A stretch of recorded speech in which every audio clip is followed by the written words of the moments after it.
Volta ao versículo 11. Vocês já ouviram isso alguma vez? Então, o que está lá no versículo 11? Eu lhes digo, aqui há algo mencionado que o cristianismo não conhece. O que é mencionado aqui?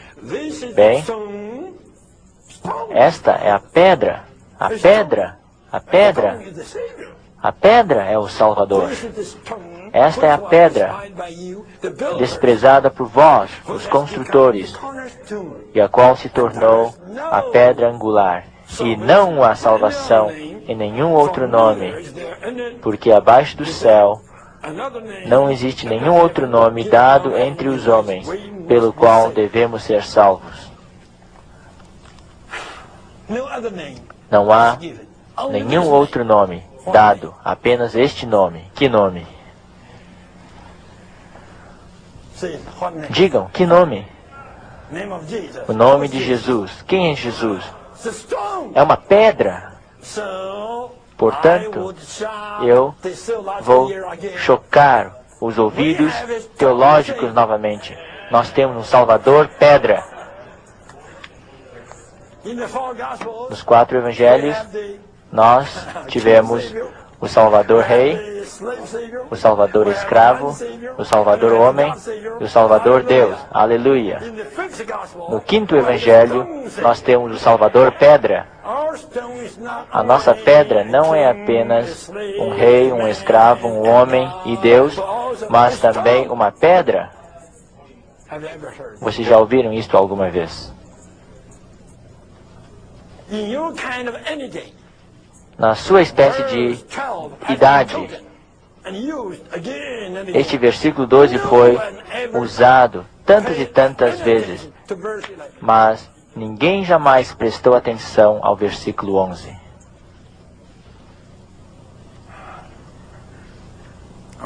Bem, o versículo 10 diz, voltem para o versículo 9. Se hoje somos examinados concernentes a uma boa obra feita a um homem enfermo, por que modo este homem foi curado? Tomai conhecimento vós todos e todo o povo de Israel, que em o nome de Jesus Cristo o Nazareno, que vós crucificastes, e que Deus ressuscitou dentre os mortos, neste nome, este homem está parado diante de vós. São. E o versículo 11 diz, esta é a pedra. É estranho. Pedro realmente era Pedro. Ele não era um homem estudado, um homem letrado. Ele não tinha o título de PhD. Ele não tinha nenhuma educação. Esta é a pedra que foi desprezada por vós. E quem são vós? Quem sois vós? Vós, o Sinédrio, o sumo sacerdote, os construtores. Vocês são os construtores. Quem são os construtores? Vocês são os construtores. Desprezados por vocês. Esta pedra foi desprezada por vocês, os construtores. Construindo o quê? Pense um pouco. Construindo o quê? Eu digo novamente. Praticamente todos os leitores da Bíblia estão sob a influência da teologia do cristianismo. Creiam-me, eu sei disto. Este era o meu problema. Eu nasci no cristianismo. Eu fui criado lá e eu aprendi todas as coisas. Eu estava sob a influência desse cristianismo por anos. Naqueles anos, eu nunca verifiquei o versículo 11. Eu nunca verifiquei quem era a pedra e quem eram os anciãos. Não os anciãos, os construtores. E quem eram os construtores? E para que eles estavam lá? Construindo o quê? O que estavam construindo? Construindo o quê? Eu nunca verifiquei isto, porque eu estava debaixo da influência da teologia do cristianismo. Apenas Jesus, o nome de Jesus é suficiente para a nossa salvação. Não há nenhum outro nome para nós sermos salvos. Coisas assim. Hoje de manhã, eu temo que vocês, mesmo vocês que tenham estado na restauração por 5 ou 10 anos, vocês não podem responder, ao menos que tenham estudado os estudos vida de Mateus. Os construtores de quê? Santos jovens, construtores de quê? Os construtores de quê? Construindo o quê? Qualquer um. Por favor, digam-me. Eu não vi. Alguém respondeu, a igreja. Você acha que o sumo sacerdote estava edificando a igreja? Ele não é um construtor, ele é um destruidor. Construindo a religião?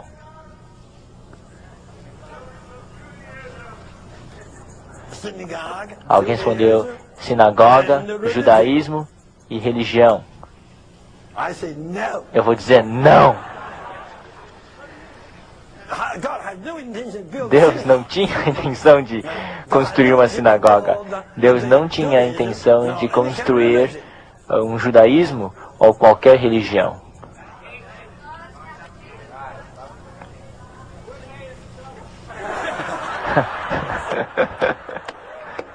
Alguém respondeu, madeira, feno e palha. Estas não são matérias de construção. Eu preciso ter comunhão com vocês desta maneira. Não apenas vocês não sabem. Eu creio que mesmo aqueles líderes do Sinédrio, nem eles sabiam. Eles não conheciam a economia de Deus. A economia de Deus. E qual é a economia de Deus? O que é a economia de Deus? A economia de Deus, sinto dizer, nós publicamos estudos vida, até agora, 11.000 mensagens. Não, 1.100 mensagens sobre os 26 livros do Novo Testamento. E nós publicamos 100 mensagens, eu creio, estudos vida de Gênesis. E também publicamos 140 mensagens, os estudos vida de Êxodo. Certo? E outras mensagens. Em todas aquelas mensagens, eu creio que deve ter mais do que 1.500 mensagens. Nós já tratamos tratamos muito sobre a economia de Deus. E nós dissemos que a economia de Deus é simplesmente edificar a sua habitação neste universo. O céu não é a habitação de Deus. O céu é apenas um lugar temporário para Deus ficar. A Bíblia nos diz que Deus não está satisfeito com o céu como um lugar para ficar. Portanto, o Novo Testamento mais o Antigo Testamento, ambos nos revelam que Deus tem uma economia. Deus tem um arranjo, como um plano. A economia, na verdade, em inglês, significa arranjo, plano, administração, para realizar algo. A economia de Deus é o plano de Deus, o arranjo de Deus, a administração de Deus para fazer algo. E este algo é simplesmente a sua habitação eterna. E o que é a sua habitação eterna? A sua habitação eterna é simplesmente o seu mesclar com o homem, o seu mesclar com a humanidade. O céu nunca pode satisfazer Deus para ser a sua habitação, tampouco a terra. Nada a não ser o mesclar de Deus com o homem. Nada pode se qualificar para ser a habitação de Deus. No Antigo Testamento, é difícil vocês ver isto, mas quando vocês chegam no Novo Testamento e quando vocês leem o Evangelho de João, vocês podem ver, primeiramente, a encarnação de Jesus era uma espécie de tabernáculo, certo? A palavra se tornou carne e tabernaculou entre nós. Esta palavra tabernáculo significa muito. Significa que esta pessoa encarnada,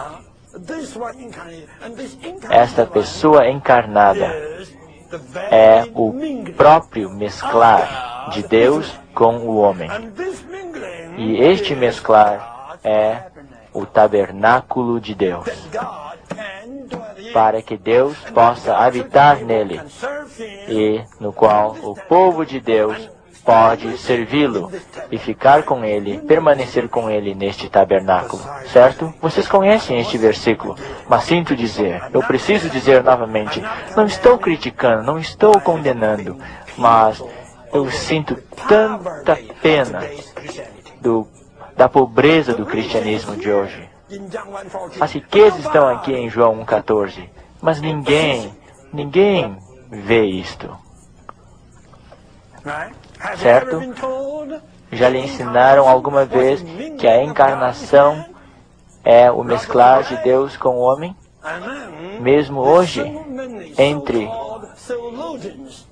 tantos os assim chamados teólogos que escreveram livros e que têm programas na rádio me criticando, me condenando de ser herético. Pobre demais. Pobre demais. Cegueira.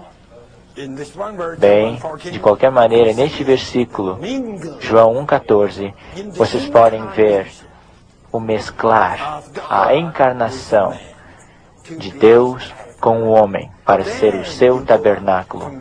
Então vocês continuam a partir de João capítulo 1 e vão até João 14. João 14 começa a dizer: aquele que me ama, o meu Pai o amará. E o meu Pai e eu iremos a ele para fazer o quê?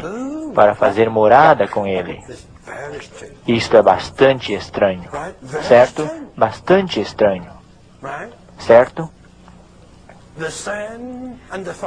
O Filho e o Pai irão aos seus amantes para fazerem morada.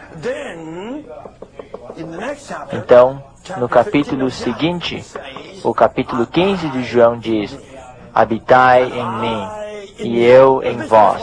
Isto significa o quê? Que vocês devem ser a minha habitação, o meu lugar de habitação. Então, eu me tornarei o vosso lugar de habitação. Habitai em mim e eu em vós.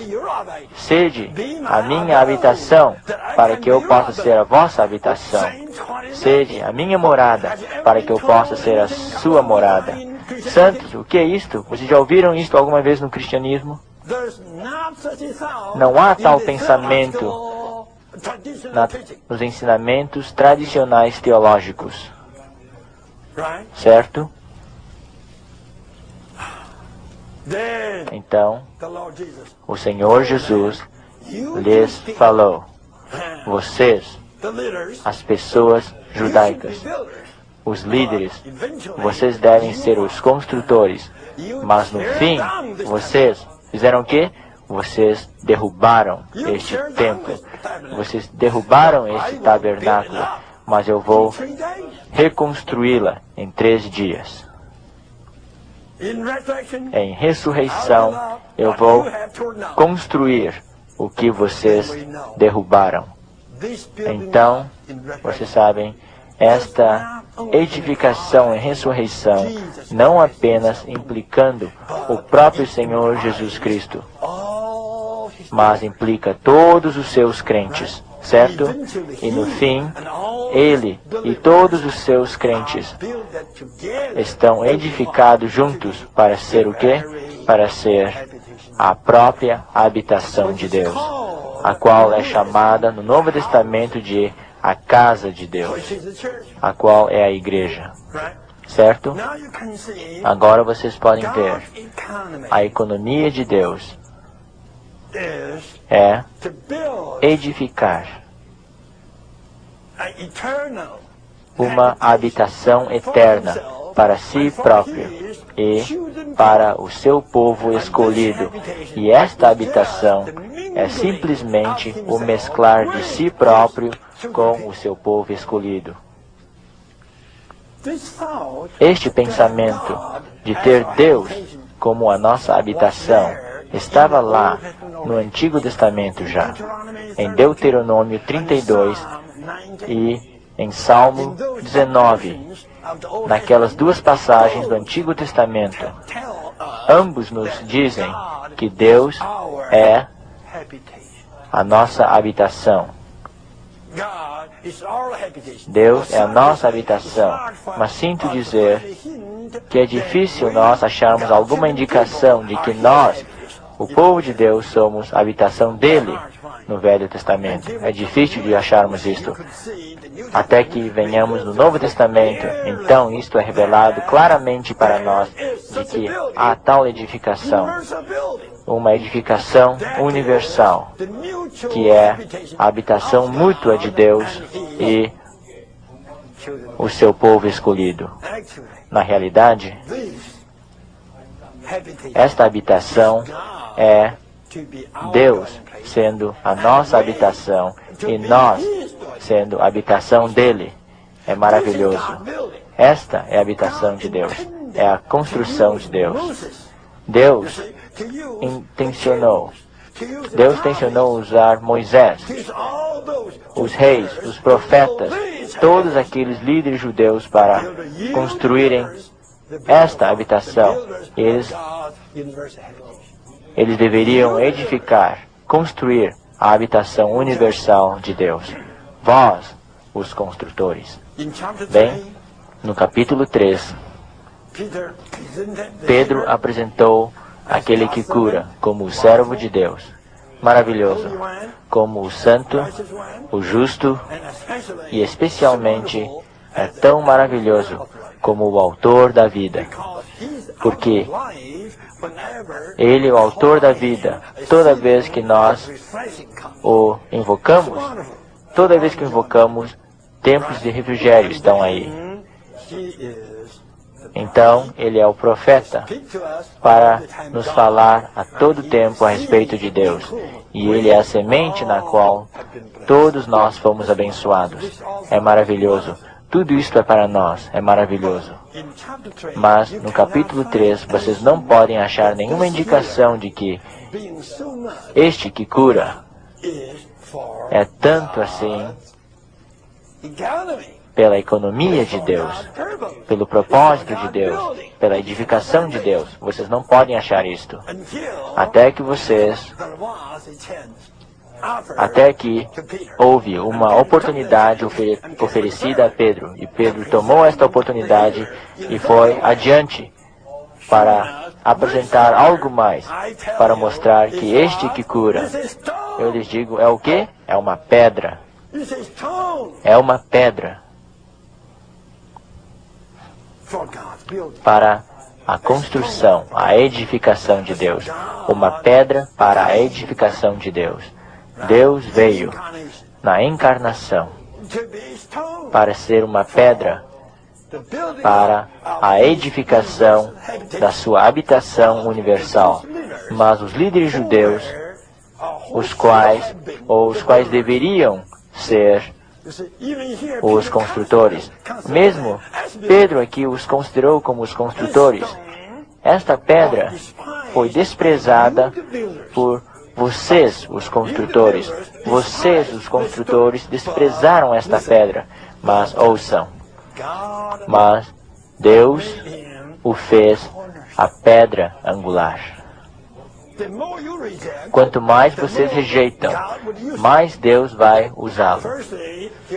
Primeiramente, ele era uma pedra no sentido geral, mas agora, após a sua rejeição, em ressurreição, Deus o fez a pedra angular. Ele era apenas uma pedra comum, mas vocês o rejeitaram, matando-o. Então Deus o honrou, ressuscitando-o, e o fez uma pedra especial, uma pedra de canto. Vocês sabem, qualquer material de construção construído no canto se torna bastante proeminente. Se vocês saírem do prédio e forem para a rua Esters, a primeira coisa que vocês veem é o canto. O canto é a parte mais impressionante. É bastante crucial, certo? Junta, une, combina as duas paredes dos lados juntos. Este é o canto, e a pedra angular da habitação de Deus é este. Certamente, eu creio que Pedro não entendia tudo isto, mas ele experimentou tudo isto. Vocês se lembram da sua história? Quando ele foi levado para o Senhor Jesus em João capítulo 1, como Simão, o Senhor Jesus imediatamente disse: Simão, você é uma pedra. Vocês se lembram disto? E uma pedra significa o quê? Cefas. Cefas é Pedro. Uma pedra. Você é uma pedra. Bem, esta foi a primeira vez. E daí, na segunda vez, em Cesareia de Filipe, e ele perguntou aos discípulos: quem vocês dizem que eu sou? Daí Pedro tomou a liderança para dizer: tu és o Cristo, o Filho do Deus vivo. Então o Senhor Jesus disse o quê? O Senhor disse: eu vou edificar a minha igreja sobre esta rocha. Certo? E aqui, vocês têm que ler cuidadosamente. Ao dizer isto, o Senhor mostrou o novo nome de Pedro novamente. Pedro, isto é, você é uma pedra, e eu vou edificar a minha igreja sobre esta rocha com todas as outras pedras. Claro que Pedro ficou profundamente impressionado, mas eu não creio que ele tenha entendido naquele momento. Mas depois, vocês veem, depois do respirar, do soprar do Espírito que dá vida para dentro deles, e depois do soprar violento do vento, do Espírito econômico sobre ele, então ele teve o Espírito por dentro, o Espírito essencial, e sobre ele o Espírito econômico. Ele se tornou um homem do Espírito. É claro, certamente ele entendia. Daí ele se lembrou: agora eu entendo. A primeira vez que eu fui para ele, ele me deu um novo nome. Pedro, uma pedra. Daí, na segunda vez, ele também me chamou de Pedro, e ele me disse que ele edificaria a sua igreja sobre uma pedra. Então ele entendeu. Daí, eu lhes digo aqui em Atos, ele apresentou esta pessoa como uma pedra. Então, mais tarde, quando ele se tornou mais idoso, ele escreveu a sua primeira epístola. Em 1 Pedro capítulo 2, ele nos diz que o Senhor é a pedra viva, e nós todos nos chegamos a ele sendo pedras vivas para edificar uma casa espiritual. Pedro ficou bastante impressionado, e ele sabia que este que cura não é apenas o servo de Deus, o santo, o justo, o autor da vida, o profeta, a própria semente na qual toda a terra é abençoada, ele também o conhecia como um item a mais. E este item a mais foi perdido totalmente no cristianismo. Eu não creio que o cristianismo tenha ensinado alguma vez para as pessoas de que Jesus Cristo é uma pedra.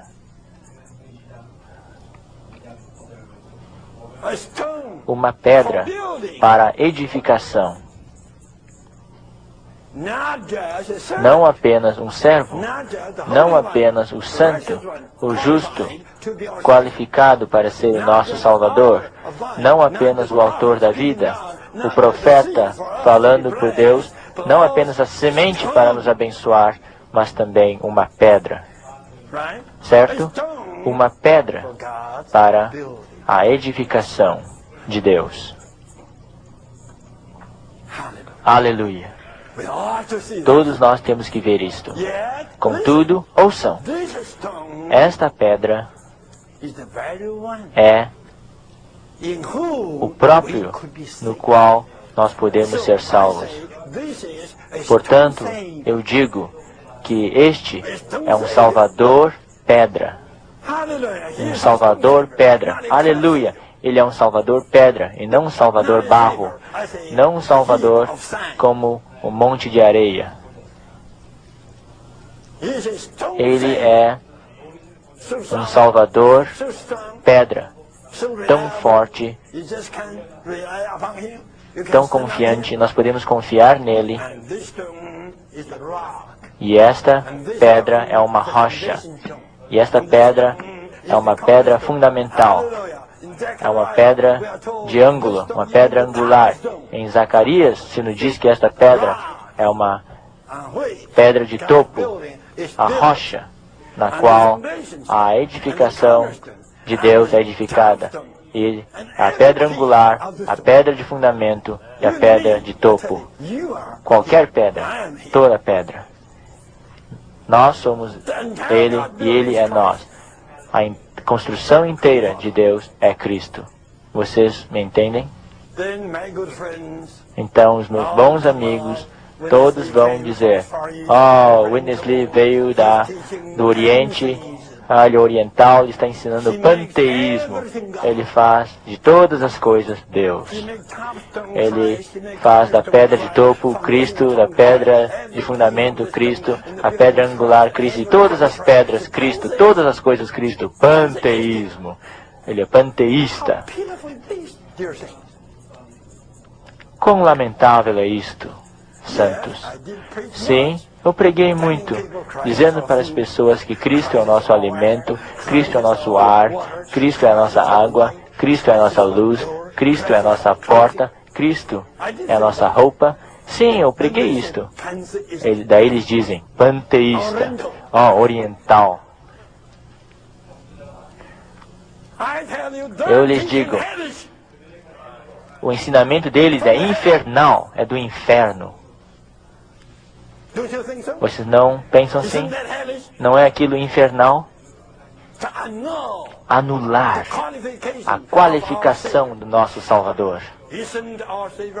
Não é o nosso Salvador qualificado para ser o nosso alimento, para ser a nossa bebida, para ser a nossa roupa, para ser a nossa casa, para ser a nossa porta, para ser a pedra angular, a pedra fundamental, a pedra de topo e toda a pedra na edificação de Deus? É claro que ele é qualificado, mas pobre cristianismo, eles têm anulado todas as qualificações, ensinando heresias como verdades, tolice, falsidade, coisas infernais. Não pensem que eu estou sendo demais. Eu preciso repreendê-los. Sim, eu vim da China, eu sou oriental, mas eu não sou panteísta. Eu estou falando a verdade na plenitude. Eu tenho um encargo. O Senhor tem mostrado algo para mim. Ninguém pode negar isto. Eu estou falando a verdade. Cristo é tudo em todos. Ele é tudo em todos. Aleluia. E nós somos a plenitude desta pessoa, que é tudo em todos. Que maravilha! Que coisa maravilhosa de que nós somos a sua plenitude para expressá-lo. Aleluia.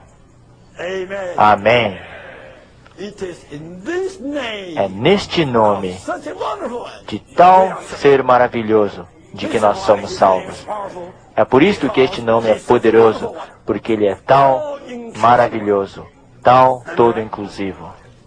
Certo? Santos, o que vocês dirão? Deixe-me conferir com vocês. Santos jovens, em que nome vocês foram salvos? No nome de Jesus. Quem é Jesus? Quem é Jesus? Muito bom. Vocês devem dizer, irmão Lee, em suma, ele é o todo inclusivo.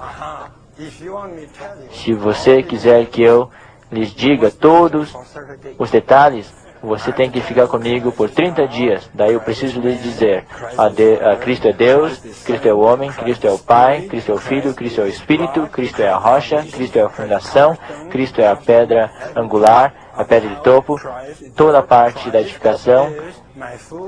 Cristo é o meu alimento, Cristo é a minha roupa, Cristo é a minha bebida, Cristo é a minha vida, e Cristo é a minha força, Cristo é a minha habilidade, Cristo é a minha função, e Cristo é o meu andar, e Cristo é o meu viver, e Cristo é o meu falar, e Cristo é o meu respirar, e Cristo é o meu ver, e Cristo é o meu ouvir, e Cristo, Cristo, Cristo, Cristo, Cristo, Cristo, Cristo.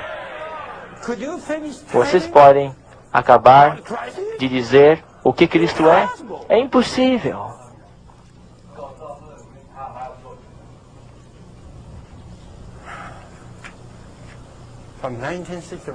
Desde 1961, eu escrevi um bom número de hinos. Um dos hinos nos diz que Cristo é tudo. Aquele hino tem muitas estrofes, dizendo que Cristo é isto e aquilo, Cristo é isto e aquilo. É isto o panteísmo? Terrível. É terrível o cristianismo, a tradição. Eles dizem, não usem novos termos. Nas escolas teológicas deles, eles ensinam aos alunos, não inventem novos termos. Vocês devem usar apenas os termos que têm sido usados pelos patriarcas da igreja, pelos conselhos, pelos ensinamentos tradicionais. Vocês não devem inventar nenhum novo nome, novo termo. Isto é infernal, restringir as pessoas. Eu certamente quebrei esta regra. Eu inventei muitos termos novos. Vocês se lembram? Todos os termos que eu inventei? Orar lendo. É uma nova palavra. Certo? Estudo vida. Certo? Respirar, respirar, respirar. Na verdade, esta não é minha invenção, mas do A.B. Simpson. Bem, parece que eu estou contando piadas, mas eu quero que vocês saibam, não tenham nenhuma confiança no cristianismo. Não tenham nenhuma confiança na teologia tradicional. Isto apenas vai lhes restringir. Isto vai desencaminhá-los. Mas, de qualquer maneira, aleluia, o nosso Cristo, ao menos, tem um outro aspecto. O aspecto de ser uma pedra. Aleluia.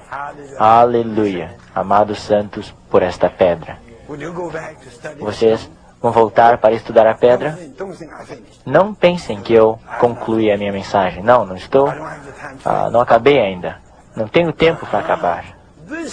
Esta pedra não é apenas para a edificação de Deus, é também uma pedra de tropeço. Tantas pessoas do cristianismo tropeçaram.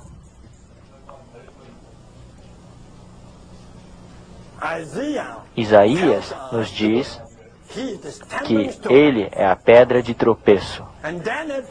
E Daniel 2 nos diz o quê? Que ele é a pedra esmagadora. Ele esmagará todas as nações em pó. Ele é uma pedra, aleluia, ele é uma pedra. Mas para Deus, ele é uma pedra de construção. E para você e para mim? Para você e para mim, é ele uma pedra de tropeço, uma pedra esmagadora? Que tipo de pedra é ele para você? Aleluia. A pedra de propagação. Uma outra nova invenção. Mais um novo termo teológico. A pedra de propagação. Então, ele se torna a pedra de edificação para você e para mim. Ele nos propaga, agora ele nos edifica. Ele não é apenas o construtor, ele é também, ouçam, o material. Vocês entenderam? Verdade? Entenderam? Estão certos? Vocês entenderam a mensagem? Muito bom. Já que vocês entenderam, eu não me importo com este bosquejo. Eu vou parar aqui. Muito bom. Vocês entenderam. O que vocês entenderam?